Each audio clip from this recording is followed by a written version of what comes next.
Alô, amigos, bem-vindos ao Gente que Fala, sempre ao vivo, de meio-dia a 1 pela rádio Trianon, AM 740 São Paulo, Rádio Universal, AM 810 Santos. Estamos transmitindo direto do estúdio da rádio Trianon, através da nossa fanpage, Facebook/programa Gente que Fala. Estamos também na AltV, www.altv.com.br e TV Guarulhos, canal 20 UHF, canal 3 da NET em Guarulhos. Tanto AltV quanto TV Guarulhos, 11h30 da noite. Acesse nosso blog, conheça nossos colunistas e colaboradores, gentequefala.com.br, à sua disposição.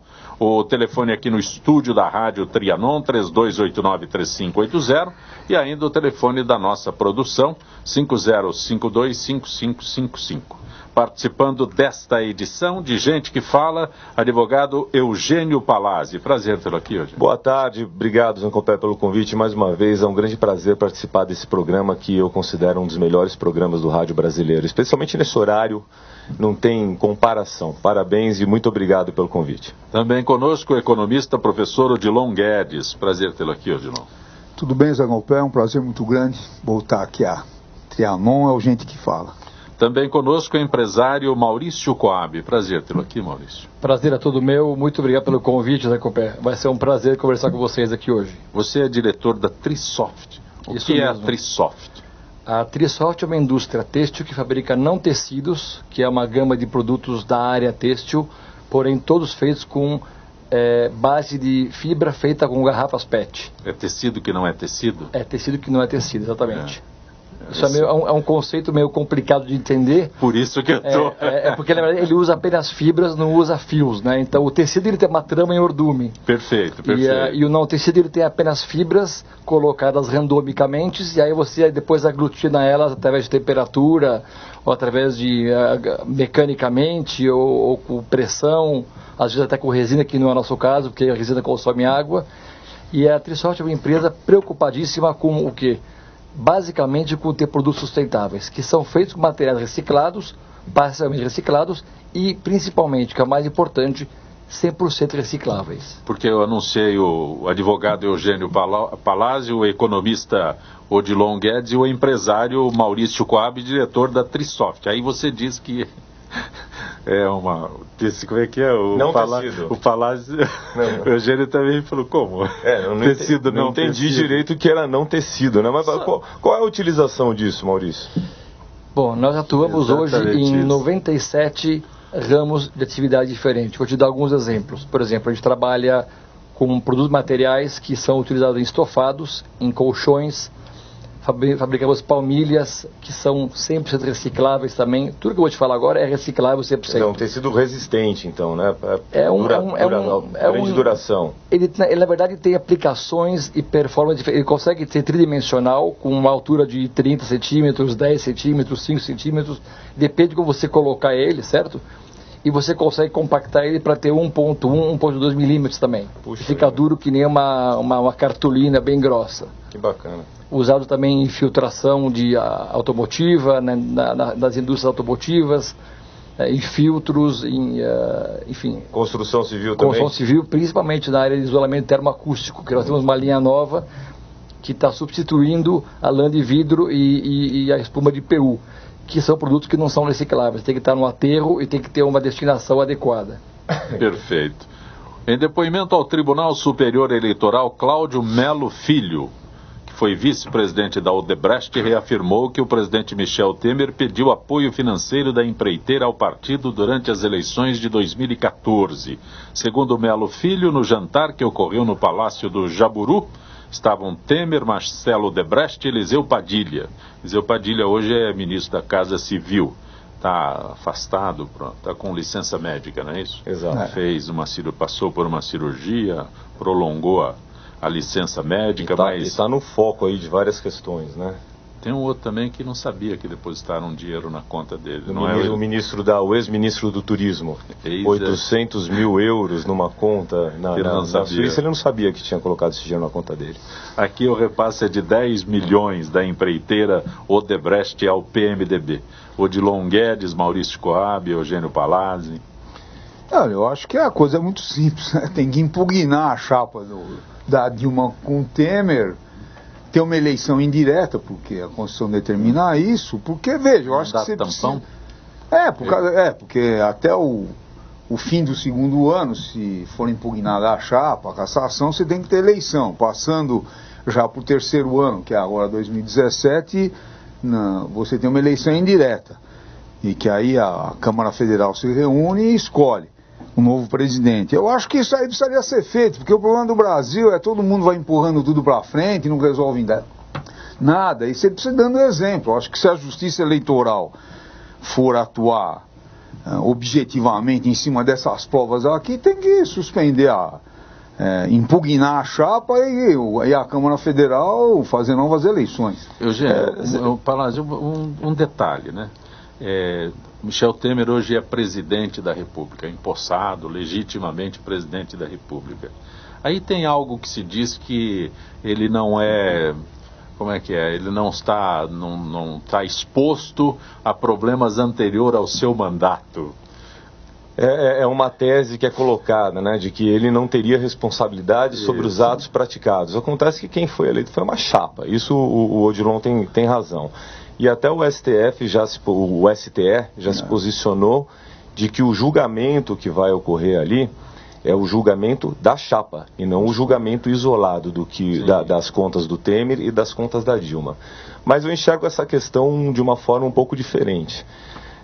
Com relação ao que o Odilon colocou de eleições, eu acho que se correr, o bicho pega, se ficar, o bicho come. Porque hoje, se nós tivermos a impugnação aí dessa chapa e tiver um julgamento, que eu duvido muito que vá acontecer, a cassação dessa chapa, o nosso presidente da República passa a ser o presidente da Câmara. Que não tem dúvida que vai acontecer? Não tem tempo hábil, não vai acontecer em tempo hábil. Pode até acontecer o julgamento, mas não vai acontecer em tempo hábil. E eu tenho...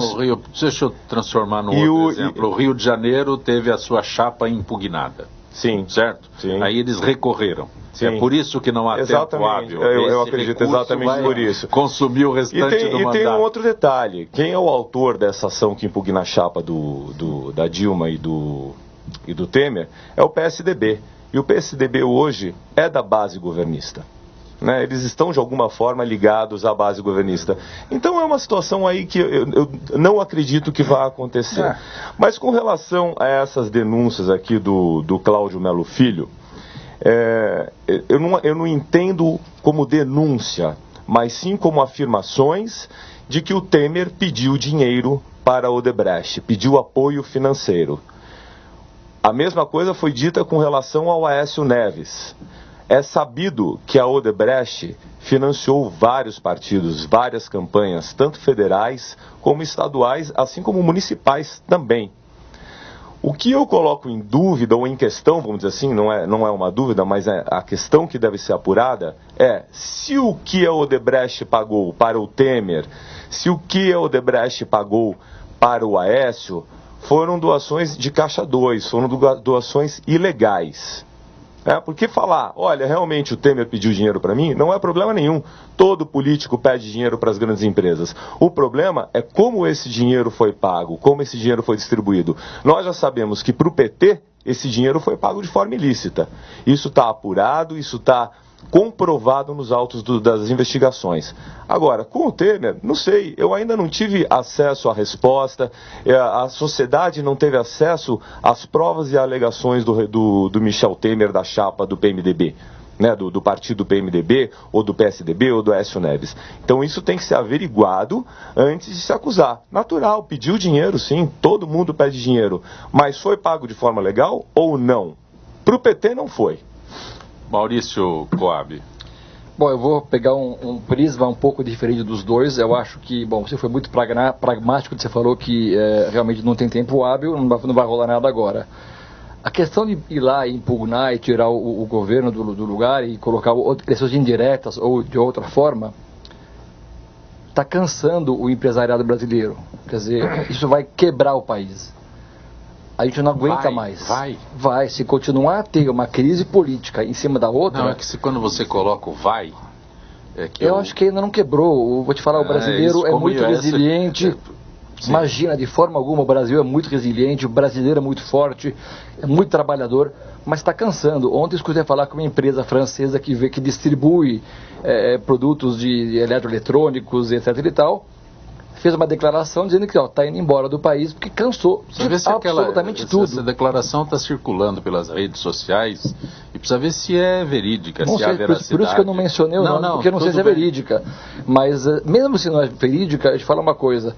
Ele externou uma sensação minha, pessoal, que te falo, eu estou começando a ficar cansado. Por quê? Porque está difícil, tá? O trabalho é complicado, cada dia muda uma coisa, o câmbio vai de 2,70 para 4,20, volta para 3,10, sobe de novo, quer dizer, como é que você trabalha? A carga tributária é incerta. Esquece, a carga tributária esquece. Um amigo absurdo. meu que mudou do Brasil, foi para o Canadá.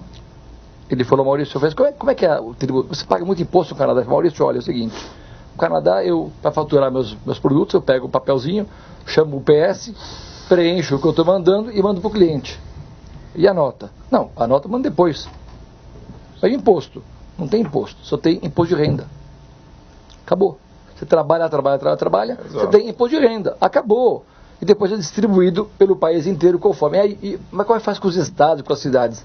É municipal e é regional. O comércio local, ele pega o IVA. Então, o cara que tem mais IVA, você quer atrair comércio? Abaixa o IVA. O americano faz isso. Em Nova York o IVA é muito alto, ele não quer mais gente lá dentro, já tem muito cara lá dentro. Do lado, na Filadélfia, o imposto é mais barato. Em Miami é outro preço. Quer dizer, então, o IVA, o imposto é muito caro no Brasil. O trabalhador, a metade do salário dele vai para imposto. Ele não recebe nada de volta, não recebe nada. Se ele se machucar na empresa, tiver alguma coisa, se eu não cuidar pessoalmente, ele está perdido. Realmente, dói o coração falar. Agora, o empresário não aguenta mais crise política, sobre crise política. Deixa a gente trabalhar. Vai brincar de política em outro lugar. Deixa a gente trabalhar livremente, gente. Olha, eu queria fazer 2 observações. Primeiro, em relação ao Eugênio. Pegaram o PT, tudo bem. Se pegou, tem que punir e não tem discussão. Agora, o Temer, primeiro veja com quem que o Temer anda. Esse povo aí, Jucá, o Eliseu, esse povo todo aí está envolvido numa corrupção brutal. E o Temer, tem um ditado bíblico lá, diga-me quem andas que eu te direi quem é. Tirou da minha boca essa palavra. Não dá, lógico, me desculpa, viu, Eugênio, mas lógico que esse povo todo está envolvido tudo, porque é só o passado deles todos. Esses caras aí a vida inteira tiveram 1 milhão de problemas, é que a Justiça do Brasil só pega o tal do PPP, pobre, preto e da periferia. O prostituta, não pega os milionários. Está pegando agora que é positivo. Então, primeiro isso. Segundo... Faltou um P, que é os políticos também, né? Porque empresário pegaram, agora pega os políticos também. Né? Tem que pegar tudo. Na justiça para valer tem que pegar todo mundo. Tá? Então, primeiro, eu discordo. E segundo, eu acho que aí que tem um problema. Lógico que está todo mundo cansado. Agora, vamos ver a gênese desse negócio. Eu acho que foi um equívoco a cassação da Dilma. Tá, a Dilma, e aí não vou entrar nem na polêmica, eu acho que foi um equívoco enorme, porque o governo dela era ruim, e eu sempre fiz crítica a ela, fez um monte de bobagem, ela, o Aloysio Mercadante e o Guido Mantega, que eu conheço muito bem, tá certo, cometeram erros enormes do ponto de vista da política econômica, mas foram eleitos, e a gente ia ter que aguentar esse pessoal até... Agora 2018. Agora é o seguinte, caçaram a Dilma achando que iam resolver tudo, botaram o Temer no lugar, tá certo? Que logicamente está piorando tudo, que aí a gente pode entrar num debate, a política econômica da Dilma foi um equívoco, e o do Temer, então, Deus me livre. Aí você pega a questão da taxa de câmbio, que é um absurdo, você precisa proteger a indústria brasileira, isso é o mínimo que você tem que fazer. Aí você bota uma taxa de câmbio que você importa tudo e tem dificuldade de exportar. Você pega a questão da tributação, tem que abaixar o tributo das empresas, não tem nem dúvida. Inclusive eu sou do Sindicato dos Economistas, uma proposta de reforma tributária, abaixar a carga indireta para favorecer as empresas. Logicamente, se isso acontecer, vai abaixar o preço dos produtos, que vai favorecer indiretamente os trabalhadores. E aumentar a tributação direta, que é imposto de renda, como você falou no Canadá, imposto de soberança, só que esse é um problema político. E é simples de controlar. Lógico, quer dizer, veja, então, eu acho que são questões que dá para você enfrentar, são mudanças democráticas que a França, a Inglaterra, a Alemanha e os Estados Unidos fizeram há 200 anos atrás, e que aqui está essa elite dominante e impede tá, de fazer isso. Então eu acho que você precisa ter um amplo debate na sociedade, por isso que esse programa aqui realmente ele é importante, porque ele permite isso, tá certo? Para que a gente possa fazer uma reforma tributária para valer, não é penduricalho, tá certo? A questão da taxa de juros que é um absurdo. Você pega os países, no geral, a taxa de juros é igual à inflação. Quem aplica no mercado financeiro não é para ganhar dinheiro, é para preservar a riqueza que ele tem. Quem tem que ganhar é na produção, é no serviço, qualquer país civilizado do mundo. Aqui quem ganha é quem aplica no mercado financeiro. Então acho que são questões importantíssimas, profundas, que precisam ser debatido. Agora, o problema é que eu também acho que está todo mundo cansado agora. Se a justiça eleitoral mostrar que teve corrupção, tem mais a que caçar esse povo. Ô, Dilon, eu não estou falando aqui em defesa do Temer, não. Eu estou falando em defesa de uma alegação que foi feita. A gente, quando tem uma alegação, olha, o Temer pediu dinheiro. É ilegal isso? Não, não é ilegal. Lula pediu dinheiro, Dilma pediu dinheiro, todo mundo pediu dinheiro. Eu só simplesmente fiz uma análise do que é ilegal. Agora, com relação ao Temer, não ia defendê-lo, mas agora eu vou.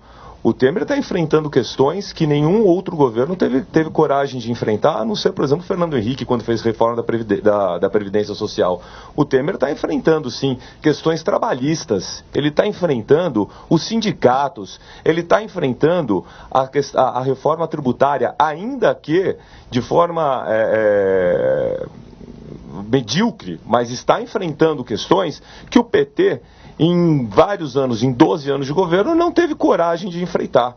Então, a gente tem que dar a mão à palmatória, porque o próximo presidente que vier aqui para o Brasil, seja ele de qual partido for, se o Temer, se o atual governo conseguir passar essas alterações, vai pegar uma mamata que não tem tamanho, porque não vai ter desgaste político algum.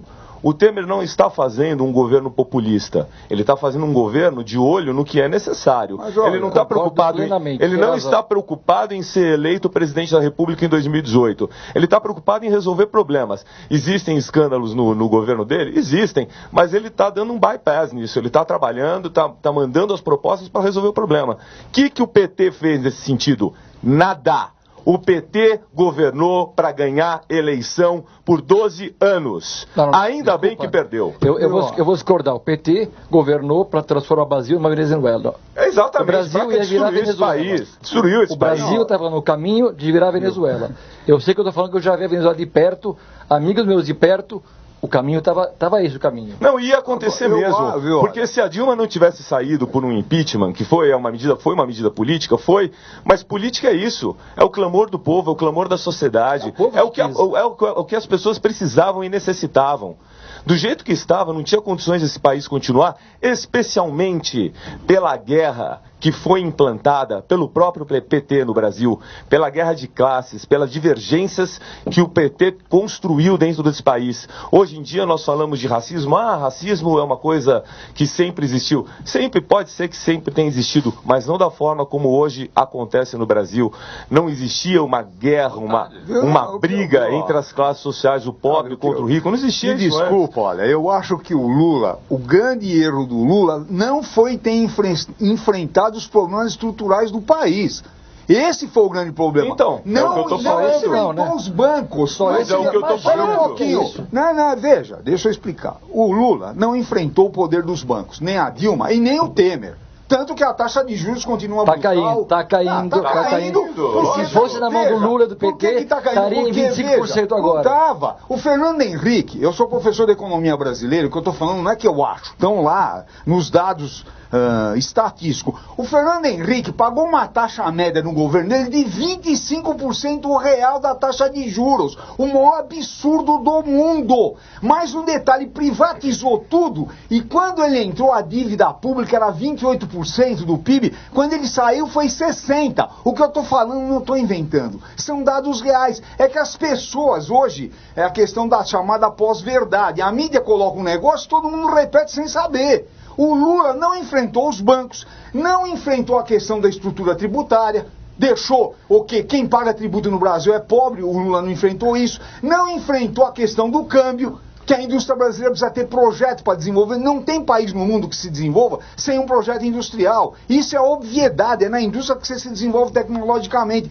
Isso aqui o Lula não fez, por isso que ele cometeu. Agora, ele aumentou o salário mínimo do ponto de vista real, isso a gente tem que concordar. Ampliou o crédito, fez programas sociais. Agora não... o crédito nesses juros? Veja, não enfrentou a questão estrutural do Brasil. E o Temer não vai enfrentar nada. Inclusive o seguinte, o que o Temer está fazendo na Previdência, e aí eu recentemente, se vocês quiserem, vocês consultam, eu escrevi alguns meses um artigo, publiquei no Le Monde Diplomatique, não tem déficit na Previdência. Isto, você tem que discutir uma coisa, todo mundo está ficando mais velho, está morrendo mais velho, e as famílias têm 1, 2 filhos. Você precisa discutir isso, mudar essa questão toda. Agora, hoje não tem déficit na Previdência. Você precisa analisar a DRU, a desvinculação da Receita da União. Foram criados 2 tributos para financiar. Eu conheço a sua tese. Um país você não olha para hoje. Um país você tem que olhar para 20, 30, 40 anos. Não tem nem dúvida. Mas hoje não interessa. Hoje...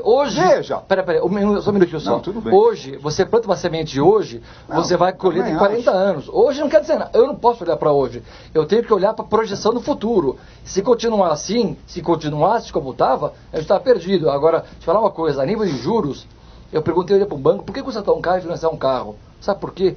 Porque você não consegue reaver o carro nesse país. Então não é enfrentar os bancos, é enfrentar a lei. Que o americano financia um carro para você não pagou, no outro dia o cara vai lá, te pega teu carro e tchau, um abraço. E vende ele na mesma hora. Aqui vai ver os pátios dos bancos. 300 mil carros do pátio dos bancos lá parados, porque não consegue, demora 1 ano, 2 anos, recorre. Você é obrigado. Mas, Odilon, só complementando, é caro, né? Até tudo que você falou que o Lula não enfrentou, o Lula não enfrentou a reforma previdenciária, ainda que não seja necessária, no seu entendimento, como outros economistas que eu já li que também entendem que não é necessário, mas ele não enfrentou. Ele não enfrentou a reforma trabalhista, muito pelo contrário. Muito pelo contrário, ele nesse sentido ainda prejudicava as empresas. Ele não enfrentou reforma política. Uma tentativa de reforma política só aconteceu no Congresso quando houve as manifestações populares. Aí eles tentaram fazer algum tipo de reforma política, das quais não passou quase nada. Nada foi aprovado. Então o Lula não enfrentou nada. O Lula só enfrentou, sabe quem? O Brasil. Isso ele enfrentou. O Odilon continua, né? Continua enfrentando. O Odilon fez referência à Previdência. Eu também defendo e bato o pé que a Previdência não é deficitária. A tese é válida e é coerente demais. Eu conheço a tese. Entre todos esses assuntos da Previdência, o governo diz que não abre mão da idade mínima de 65 anos. Veja, isso é um absurdo, pessoal. Veja, a maioria do povo brasileiro morre aos 65, atualmente, morre aos 65 no Nordeste, menos ainda. Então são questões, a realidade da Alemanha, do Japão é outra em relação ao Brasil. Outra a realidade do Nordeste é uma realidade. Outra coisa é o seguinte, a realidade de São Paulo é outra, diferente do Nordeste. Exato. Só uma pergunta, a Alemanha do tamanho de São Paulo. Você pagaria a conta? Você assume pagar a conta se der rombo? Lógico. Você assume pagar a conta? Primeiro, eu defendo uma reforma tributária que tem que aumentar as alíquotas de imposto de renda, que tem que aumentar as alíquotas de imposto sobre herança, imposto sobre a riqueza, tá certo? Defendo, e lógico, se tiver mudanças dessas, eu vou pagar mais imposto de renda, e qual o problema? Se eu pagar mais imposto de renda para melhorar o Brasil, não tem problema nenhum. Não, o que eu estou falando é, se você tivesse, se a conta fosse sua, e o nome fosse seu, e a reputação fosse sua, de pagar a conta da Previdência, você... Não, lógico que eu pago. Não, a conta da Previdência, se você bancaria, hoje não está deficitária. Você então não mexe em nada e deixa como está para daqui 10, 15, 20 anos. Maurício, talvez eu não me expressei. Eu acho que tem que ter um debate para que você mude a Previdência a longo prazo. Mas não pode vender o peixe, tá? Que é uma mentira, que hoje tem déficit, que está tudo quebrado. Isso é uma mentira, é só pegar os dados e debater a questão de você tirar dinheiro, o COFINS e a contribuição sobre lucro líquido foram criados para financiar, tá? A Seguridade Social do Brasil. A DRU tira 30% desses recursos. Aí o governo, a Dilma, um dos equívocos da Dilma, foi dar renúncia fiscal para N ramos industriais não pagar Previdência. Isso caiu brutalmente a arrecadação da Previdência. Esqueceram do meu ramo.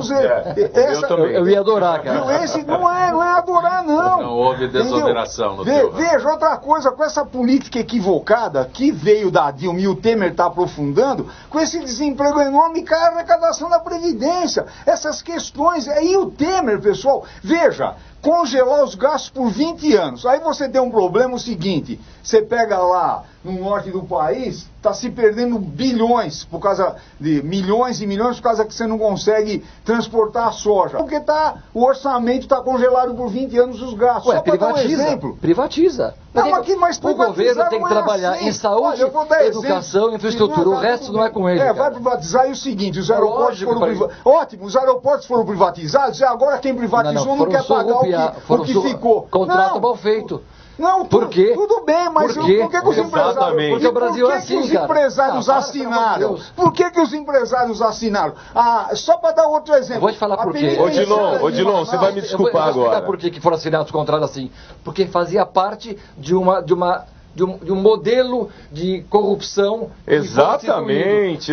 Tranquilo, cara. Então, assina depois essa cláusula, aquela lá. Então vamos pegar a linha 4 do metrô de São Paulo, que tinha que ser inaugurada há mais de 5 anos, não foi até hoje. A única que deu um maior desastre, que matou algumas pessoas, que parou tudo, que até hoje não foi inaugurado algumas estações e o governo teve que romper o contrato com a empresa que estava fazendo. É uma maravilha. Odilon, você pega R$1 milhão do banco. Mas não é... Odilon, você pega R$1 milhão do banco, sabe quantas assinaturas tem que fazer?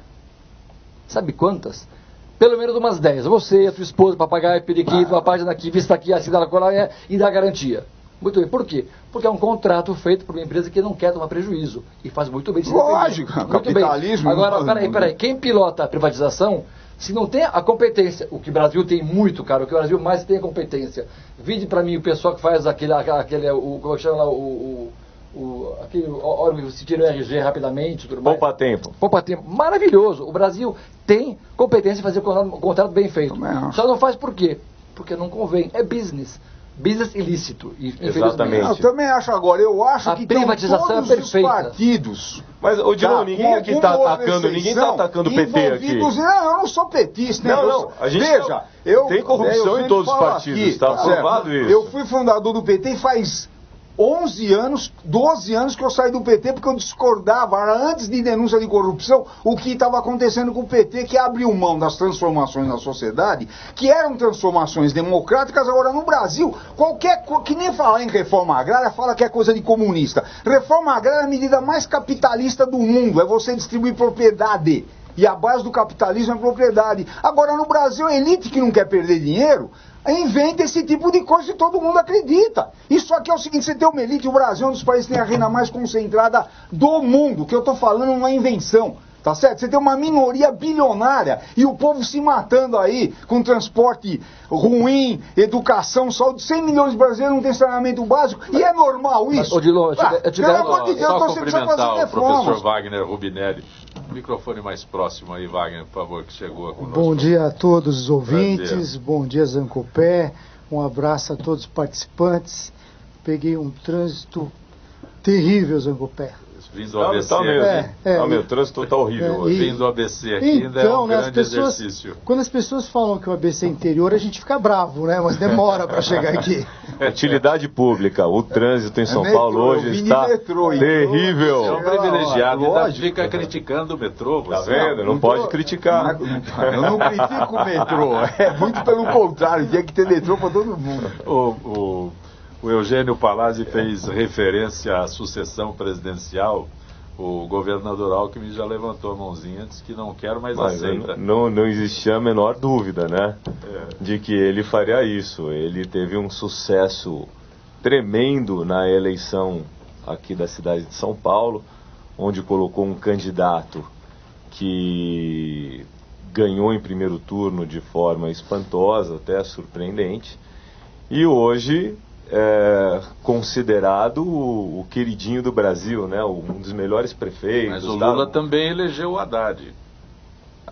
Elegeu a Dilma. Mas aí que tá, é justamente o que eu estava falando. O Dória está demonstrando ser um grande prefeito. Um grande gestor. Um grande gestor, um empresário de ideias. O Haddad demonstrou ser um fracasso total, né? Não concordou quando eu falei que... Eu torço para que ele seja um grande gestor. Eu só gestor. fiz essa colocação porque no Brasil tem a imagem de padrinho e nem sempre é eficiente a imagem do padrinho. Porque ele na não realidade capitalizar. Eu me lembro até do Pita, que esteve aqui comigo no seu programa, né, que teve o Maluf como padrinho. Então, essa questão de padrinho, ela vai ter um momento que vai haver um divórcio aí. Sim. O padrinho, ele vai... A criatura vai se voltar contra o criador, né? Agora, eu espero que o Dória seja um bom gestor. Obviamente, é pouco tempo para avaliarmos isso. A população ainda está de lua de mel com o Dória, né? Todas as ações dele, algumas midiáticas, extremamente midiáticas. O marketing é bom, né? Isso, o marketing é muito bom. Agora, daqui a um ano e meio, a gente começa a ver realmente como ele vai lidar com problemas mais graves que pichações. Não, mas ele está lidando com problemas importantes, como por exemplo o da saúde. Ele está enfrentando esse problema. Um outro problema que eu ainda não tive muito conhecimento, mas já vi algumas medidas do Dória com relação à educação. Quer dizer, ele está mexendo nos pilares do que a Constituição coloca. Saúde, educação... Mas segurança, é papel do governo, né? Segurança, porque de alguma forma a questão da pichação também é uma questão de segurança. Então ele está mexendo aí em pilares importantes. Eu sou favorável a combater a pichação. Lógico. Aliás, eu sou favorável àquela teoria, né, do Rudolf Giuliani, lá em Nova York. De Nova York, tolerância zero. Fantástico. Eu acho que a gente tem que haver a tolerância zero nesse aspecto da ordem, né? Mas agora sem se distanciar do devido processo legal, né? Exato. Quer dizer, tolerância zero não é descumprir lei, igual alguns juízes estão fazendo. Mas eu acho fundamental ele estar preocupado com a limpeza da cidade. Lógico. Falando em devido processo legal. O Wagner, falou, acho que é vamos dar tempo. Olha, hoje tem duas notícias importantes, estruturais, que o subsídio para transporte deve chegar a 3 bilhões e 200. E o Dória falou que não ia aumentar a passagem, aí já criou uma saia justa com o Alckmin. Isso aí vai aumentar para 3 bilhões e 200. Outra coisa, ele tem que pagar 18 bilhões de precatórios agora nos 3 próximos anos, que é mais do que a prefeitura pretende investir. Então, esses problemas é que tem que ser enfrentados para valer. E educação e saúde, me desculpa, eu acho que é uma medida correta essa da saúde. Tá, e veja, eu não votei no Dória, mas não é por causa disso que eu sou quanto pior, melhor. Tá, é melhor para a cidade que as pessoas governem bem. Agora, vamos dar tempo aí, porque 2 meses de mandato... Não dá para ver nada ainda. Preciso dar licença de vocês para conversar com a Gisele da AFIPESP, Associação dos Funcionários Públicos do Estado de São Paulo. Ela que é do setor de eventos. Gisele, boa tarde. Boa tarde, Zancopé, e boa tarde aos debatedores de Gente que Fala. Gisele, estamos abordando a reforma da Previdência. Já estamos, abordando este assunto nestes dias todos aqui. Uma comissão sobre reforma da Previdência que realiza 3 audiências nesta semana. E quais as pautas em discussão, Gisele? Então, Zancopé, hoje, terça-feira, a comissão debaterá sobre as aposentadorias de profissionais envolvidos em atividades de risco, como os policiais, por exemplo. Amanhã será a vez dos professores e dos profissionais que atuam em atividades que prejudicam a saúde. Na quinta, dia 9, a discussão será sobre as novas regras de aposentadoria para os servidores públicos na FOPE. E o que propõe a PEC 287/16, Gisele? A reforma proposta acaba com as aposentadorias especiais para servidores sujeitos às atividades de risco, como os policiais e bombeiros, bem como para os professores de ensino infantil, fundamental e médio, tanto do serviço público quanto privado. Essas categorias, hoje, têm o direito à aposentadoria após 30 anos de contribuição para homens e 25 anos de contribuição para mulheres, sem idade mínima. O governo argumenta que a mudança é fundamental para estados e municípios. Para esses governos, a carreira do magistério representaria cerca de 20% a 30% do quadro de pessoal, sendo que quase 90% são mulheres na COPE. Mas sobre aposentadorias especiais, Gisele? Também debaterão sobre as aposentadorias especiais, pois a reforma estabelece uma regra de transição para homens com 50 anos ou mais e mulheres com 45 anos ou mais. Gisele, de repente o servidor público virou o bicho-papão da história neste país. Quais as novas regras a serem discutidas nessas audiências? Sobre a aposentadoria dos servidores públicos em geral, o relator deputado Arthur Oliveira Maia, do PPS Bahia, afirmou que será necessário discutir em detalhe as novas regras, porque sua assessoria já identificou cerca de 80 regimes diferentes em todo o país. A agenda para esta terça-feira está marcada para as 14 horas no plenário 1. Na quarta, o debate começa também às 14 horas no plenário 2. Na quinta-feira, dia 9, a audiência pública será às 9 horas e 30 minutos no plenário 2 na COPER. Gisele, agradeço tua gentileza mais uma vez com o nosso Gente que Fala. Uma boa tarde. Uma boa tarde aos ouvintes do Gente que Fala. Conosco hoje no Gente que Fala o advogado Eugênio Palazzi, o economista Odilon Guedes, o advogado, professor universitário Wagner Rubinelli e o empresário Maurício Coab, que é diretor da Trisoft. Maurício, a gente iniciou e eu perguntei para você sobre a Trisoft, o papel da Trisoft, e quando se fala em reciclagem, a ideia que vem à mente nos dias atuais é a garrafa PET. E você disse que é um tecido que não é tecido. Ela, na verdade, ela é transformada em fibra, né? Sim. E aí as fibras viram... Qual é a importância ou qual é a eficiência, não é, da reciclagem com as garrafas PET? Porque o que mais a gente vê é o caos com relação a esse tipo de produto, né? Você vê o caos, principalmente no verão, quando tem aquelas chuvas, aqueles pés d'água enorme. É uma maravilha, aquelas garrafas. É legal, boiando. porque aquilo lá você não percebe, vai pro bueiro, tampa o bueiro, aí a velocidade de vazão que o bueiro tem, teoricamente, de X 1000 litros por minuto ou por segundo, cai pelo 1/3, aí transborda e, infelizmente, acaba afetando quem? Quem mora às margens do rio e acaba perdendo aquilo que quase já não tem, o que conquistou a duras penas, a casa, a geladeira, fogão, televisão, sofá, enfim.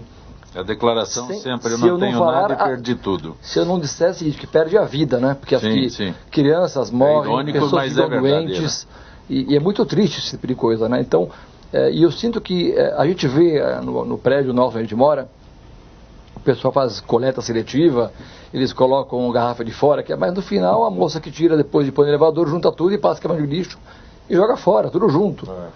Então, eu acho que falta para o Brasil pegar o pessoal que fez o Poupa Tempo e desenhar um plano de reciclagem no Brasil. Eu virei fotógrafo de caçamba de lixo, porque você vê na caçamba aço, pedra, madeira, colchão. É uma maravilha quando o cara bota uma caçamba plástico na frente do prédio, né? Nossa, é uma maravilha. Todo mundo se utiliza da caçamba. A pilha que solta aquele churume, aquele líquido que todo mundo já viu, né? É jogado no aterro, chove, aquele líquido que tem metal pesado vai para o lençol freático. Aí o Paulo, que tem uma horta de verduras orgânicas, né, porque ele cria sem pesticida, sem nada, ele vai lá e pega do poço dele, né, que já tem também metal pesado na água dele também, rega o alface orgânico e tudo mais, a dona de casa traz para os filhos, põe na mesa, a gente come, isso não sai do corpo. Aí você tem o autismo, é uma doença que sai disso. Essa mesma água também vai para os rios, onde os peixes, como esse material, esse metal pesado se deposita, os peixes comem, ingerem, não expelem do corpo deles, passa para a gente colocar o peixe é saudável, come peixe. A gente come peixe e come esse negócio também, quer dizer, então no final você está ingerindo metal pesado. Aí quando você fala de saúde, né, nós estamos fazendo um trabalho de jirico, né, desculpa o termo, né, a gente está preocupado com a saúde, porém a gente não cuida de absolutamente nada, né, para prevenir. A prevenção é 90% da solução do problema. Muito melhor do que ir lá e remediar. Lógico. Né? Maurício, vocês falam aqui que vocês reciclaram mais de 1 bilhão de garrafas PET. E qual o prazo disso? Olha, isso daqui, na verdade, o prazo é um pouco nebuloso, porque a gente começou a trabalhar com fibra reciclada já talvez há uns 10, 12 anos atrás, né? E foi cada ano mais foi se intensificando, né? E a gente foi descobrindo, começou a virar na verdade, meu pai, na época ele descobriu a fibra, que eliminava a resina, a gente ficou feliz de eliminar a água. E quando a gente reciclava nossos produtos depois de pronto, só as rebarbas, a gente moía e soltava um pó danado. Meu pai ficava doido com isso, né? Por que a segunda vez você faz referência à não utilização da água? Por quê? Porque a água é nobre, né? A água mas o brasileiro não tem essa consciência. É o futuro do diamante. Isso aqui vai até amanhã caminhão de água sendo escoltado. E pessoal, na verdade, no nosso caso, a água era apenas usada como um veículo para transportar a resina, que é, na verdade, um plástico, ou um tipo de termoplástico que fica flutuando na água, micropartículas que flutuam, parece um leite, é uma cola tenaz, na verdade, tipo cola tenaz, aquela cola branca, né? Aí diluída em água, espreia no nosso material. Na época que a escola era risonha e franca, nós fomos educados com a ideia que o Brasil tem a maior bacia hidrográfica do mundo, que a gente não tem que se... Não, mas não é esse. Tem. Continua não tendo, tem né? que se... Isso é uma realidade. Mas o resto do discurso e do ensinamento é que a gente nunca teria que se preocupar com água. E tal o caos que nós temos hoje. Tem um relatório da ONU que ela diz que no futuro as guerras não serão por petróleo, serão por água. É isso mesmo. Sim, sim. Lógico, é vital. Mas nós não temos uma conscientização disso. Não temos. O horário de verão que terminou recentemente, ele é adotado, não é para economizar energia, é para economizar água. Né? Mas ninguém divulga essa face da... depois veja, quando teve a crise hídrica aí, teve uma campanha enorme e muita gente começou a... Você pega lá a máquina de lavar roupa, o que ela joga de água fora, que você usa para lavar o quintal, isso tudo agora acabou, todo mundo voltou ao que era, quando você deveria continuar. O que tem de prédio com uso de água reciclável, que eu não sei se é verdadeiro. Água pluvial. Acho que venderam aquelas tabuletas. Olha, eu também não duvido disso não, viu? Eu também não duvido disso. Porque os prédios são antigos para terem se adaptado com tanta rapidez. Mas tem... Não, mas olha, pessoal... Empresas especializadas que fazem as instalações. Mas no nosso prédio, eles colocaram na garagem, no local que não era utilizado, colocaram tanques de cisterna de água e recebe água, né? Que ótimo. Teoricamente, vou de novo falar que teoricamente, né? Ele vende como água que é água reciclada, pluvial, tudo mais. Então a gente espera que seja mesmo, né? Perfeito. A Maria do Socorro da Vila Guilherme diz que o Odilon é muito corajoso. Precisamos de mais pessoas como ele na mídia. A Maria do Socorro ainda diz que não é de esquerda nem de direita, mas concorda com o que o Odilon está dizendo. Muito obrigado. Não é problema de ser corajoso. Eu acho que, eu já fui vereador em São Paulo, subprefeito, tenho uma experiência na área pública. O que você precisa é defender os interesses do Brasil e do povo brasileiro, independente de partido. Por exemplo, eu fui eleito pelo PT e tive muitos atritos com a Marta, porque eu comecei a discordar do tipo de governo que ela fazia, inclusive do PT. Eu até falava, eu fui eleito para defender os interesses do povo, não do PT. O PT é o partido é um canal para você fazer política. Agora, você não pode colocar os interesses do partido na frente do país. Então, é isso que a gente tem que fazer, que é o mínimo, né? Não é que... É isso aí, perfeito. Maurício Daniel de Pinheiros, projetos de casa container poderiam ser utilizados nos programas de habitação popular? Não só podem, mas nós já financiamos, na verdade, com matérias-primas, vários projetos de casas containers pelo Brasil afora inteiro, onde o pessoal queria demonstrar que era possível ser feito. O custo disso daqui vai de acordo com o freguês. O container está aí, R$5.000, R$6.000, compra o container. Você tem que colocar um tratamento térmico, né, para poder viver dentro dele, senão você cozinha, vira uma estufa, né? E é uma coisa que é muito viável. Hoje em dia tem se feito vários projetos dessa forma. Eu não sei se para a área de casas populares seria a melhor maneira de se trabalhar, mas com certeza é para se estudar, porque é algo muito rápido, né? Hoje em dia uma construção que eu acho que é muito veloz é a construção que é utilizada com steel frame, que é com aço onde vira uma indústria. A tendência da construção hoje está sendo virar uma indústria. Tem fábricas hoje que constroem banheiros prontos e quartos prontos, onde ele coloca na carreta, o prédio sobe, tipo essas redes de hotéis franceses que tem por aí, ele levanta, ele suspende esse quarto ou o banheiro, encaixa na estrutura e está pronto o banheiro. Ele só tem que ligar a água e fios elétricos que já estão lá montados. É uma coisa incrível. Tem uma pergunta aqui, não sei se o Wagner ou o Eugênio que podem responder. Aliás, é do Wagner do Tatuapé, já foi informado com o imposto de renda. Mas ele diz que recebeu um dinheiro vindo de um processo trabalhista. Precisa ser declarado no imposto de renda a taxa sobre isso? Doutor, se quiser falar, mas muito provavelmente se ele recebeu num processo trabalhista, a tributação já foi feita no próprio processo. A empresa já foi condenada a recolher o imposto de renda e as taxas previdenciárias, as questões sobre esse valor que ele recebeu. Mas ele deve declarar, sim, o recebimento do valor no imposto de renda. Falar, recebi tantos R$1.000 e sem se preocupar com a questão do pagamento do imposto. É conveniente que ele tenha uma cópia do processo para, se eventualmente a Receita Federal chamá-lo, para ele poder apresentar e não passar por nenhum problema. Wagner Rubinelli, quantos mandatos? Eu fiquei 4 mandatos como vereador e um mandato como deputado federal. Bastante tempo, né? A pergunta que eu já fiz para o Odilon, por que pessoas como vocês se afastam da política partidária, dos mandatos? Eu tinha uma frustração, que eu sou apaixonado por a minha profissão de advogado. E eu advogava muito pouco. Eu era professor do curso de Direito, apaixonado pelo direito. Fui titular da Comissão de Constituição e Justiça na Câmara Federal, discutia todos os projetos no âmbito jurídico. E efetivamente eu não tinha tempo para advogar. Então agora eu estou realizando o meu desejo de advogar 24 horas. Vocês fazem muita falta ao parlamento. Veja, eu acho que você tem um problema estrutural. Por exemplo, nós temos que colocar o interesse do povo brasileiro em primeiro lugar. Não é do partido. Aí o partido começa a sair fora disso aí, você começa a criticar, você se queima em um abraço. Por exemplo, no início do PT, todo mundo te ajudava, dava dinheiro e fazia campanha para você. Acabou isso, então virou como os outros. Então você tem uma estrutura de poder que vai colocando para fora quem está afim de fazer coisa séria, que é a obviedade, né? Não dá para fazer o que a gente chama de igrejinha, quer dizer, teus amigos podem tudo e o resto não. Isso daí não dá para fazer. Viu, Odilon? Mas eu continuo fazendo política como cidadão, sim, né? Sim. Como cidadão, eu critico. Mas eu falo de mandato, eu gostaria de continuar sendo representado pelos senhores. Obrigado, Zancopé, obrigado. Eu fiquei muito feliz em ter estado em Brasília, na Câmara.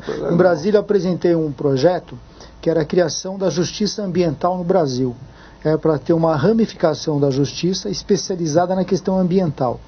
Então você teria varas especializadas na questão ambiental. Porque muitas vezes um processo de 20 anos discutindo a degradação ambiental, quando ele chega ao fim, já acabou aquele bem a ser preservado. E teve o parecer favorável da CCJ. Infelizmente eu saí, teria que ter tido continuidade, ser instalado uma comissão especial, ir para o plenário e ser discutido a aprovação ou não. Mas foi uma coisa que eu tinha uma paixão, que isso fosse criado para preservar um patrimônio que não era nosso, o meio ambiente, que é das gerações futuras, né? Mas a semente foi plantada lá. O Odilon, quando administrador, recém da época da administração regional. Não, depois e também eu fui subprefeito. Foi subprefeito, fez lá a transparência na sua... o que eu cheguei lá, a primeira coisa que eu fiz, foi colocar os dados do orçamento na sala onde o povo entrava, traduzindo, né? Não adianta se colocar serviço de terceiros. Colocava lá, contratação de empresas, quanto é que era, e distribuía para todo mundo. Veja, o Rotary me deu lá o título de cidadão do ano, que o Rotary nunca teve nada a ver com o PT. Deixava tudo transparente, que é minha obrigação. Isso que eu quero. Não é que eu sou o bom, mas é minha obrigação. Então eu fiz isso, depois quando eu assumi como vereador, eu fiz uma lei que foi aprovada, obriga todas as subprefeituras a colocar os dados do orçamento e colocar na internet a execução orçamentária, porque nós precisamos de transparência no país. Esse é o problema. O poder público faz as coisas e ninguém sabe. Aí o empresário paga imposto, o trabalhador, e onde é que vai esse dinheiro? Ninguém sabe direito. É uma roubalheira descarada que nós precisamos. E aí isso sobrepõe os partidos. Não é um problema de partido. Qualquer cidadão tem que fazer isso, independente do partido que for. Senão esse país vai pro buraco. O seu projeto de transparência na prefeitura não foi bem aceito, na administração Não, inclusive municipal. Veja o absurdo. Como eu era do PT, como eu estava em atrito com a Marta, ela vetou o meu processo, pô. Pensa bem, dizendo que era antipopular. Não, pelo menos ela é coerente. Viu? Pelo menos ela é coerente. Olha, isso precisa ser falado. Ela vetou o processo porque ela estava brigando comigo. Pô, não é porque eu não gosto de uma pessoa, se ela apresenta uma coisa que é positiva para a sociedade, você tem que aceitar. Evidente, entendeu? Lógico. Agora veja, esse é o nível aí. Não, eu fiz essa colocação porque eu acho é difícil a gente ter a oportunidade de, né, detalhar estes assuntos. Não, acho que foi uma experiência muito interessante a minha lá. Tive atritos com o PT, com a CUT, e, por exemplo, mas aí foram resolvendo muitos deles, tá? Que não dá para fazer política para amigo. Eu falava, amigo meu, é para tomar cerveja e jogar futebol. Política é coisa séria, é para... Maurício, é uma realidade hoje, a reciclagem das garrafas PET é uma realidade no país, não o que a tua empresa faz, fora da tua empresa, é uma realidade? É uma realidade, sim. O Brasil é um dos países que mais recicla garrafas PET. Por incrível que pareça, isso daqui é um trabalho não só ecológico, é um trabalho social. Porque você tem os catadores que estão pela rua apalpando os lixos, que infelizmente isso não devia acontecer. Eles estavam apalpando os lixos para poder tirar garrafas PET, lata de alumínio e levar isso daqui. Aqueles sacos não, eles rasgam. A hora que eles apalpam, já desenvolveram o know-how, eles apalpam o lixo e percebem que lá tem... Tem um know-how de apalpar uma sensibilidade, né? Você sabe que tudo na vida você desenvolve o know-how, né? Sim, sim. Eu digo o seguinte, eu digo que o cara que está na produção, está na fábrica, ele sabe muito mais sobre a máquina do que eu. Porque ele está lá vivendo, ele está com o cinto no balcão, ele está esfregando o cinto no balcão, ele está lá sabendo o que está acontecendo.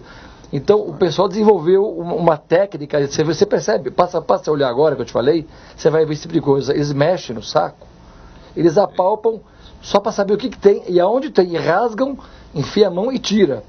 Porque eu como estou nisso daqui, eu fico observando esse negócio, me chama a atenção esse negócio. Fica tirando fotografia de lixeira, caçamba? De caçamba principalmente, que eu fico alucinado, né? Que eu falo, é incrível um negócio desse, né?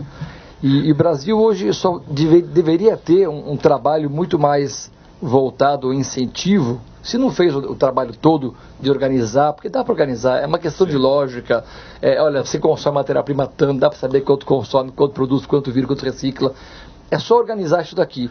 Aí o Brasil podia fazer um trabalho desses, e aí o que acontece? A gente não faz isso daqui e acaba vivendo com os transtornos que a gente vive hoje no nosso dia a dia, né? Eu agradeço a tua gentileza de ter participado do nosso Gente que Fala. Tem algum site da Trisoft? Tem, www.trisoft.com.br. Grato por ter vindo ao Gente Muito que Fala. Muito obrigado, agradeço eu e foi um prazer estar com gente desse nível, todos vocês de um nível muito elevado, me sinto até pequeno perto de vocês. Eugênio Palazzi, muito bom tê-lo aqui, Eugênio. Obrigado mais uma vez, Zancopé, obrigado pela presença de todos os debatedores aqui. Apesar de algumas divergências, não, Odilon? Normal. Acho que é sadio, inclusive. Mas eu estou brincando muito com você. Bom, muito bom. Mas é muito bom a gente estar aqui, poder debater, conversar e levar ao ouvinte as nossas ideias, fazer o ouvinte pensar também, né? Muito bom isso. Odilon Guedes, bom. Eu agradeço e eu falo mais uma vez, eu acho que esse tipo de programa tinha que ir para a televisão às 8 da noite. Porque veja, você precisa colocar, o que eu falo para meus alunos, ninguém pode fazer a cabeça das pessoas, você precisa colocar diferentes pontos de vista para as pessoas poderem elas deduzir o que está certo ou o que está errado do ponto de vista da visão delas. E um programa desse permite isso. Isso precisa para a televisão, debater política no país o tempo inteiro, que política é extremamente importante para a sociedade, onde vai se discutir.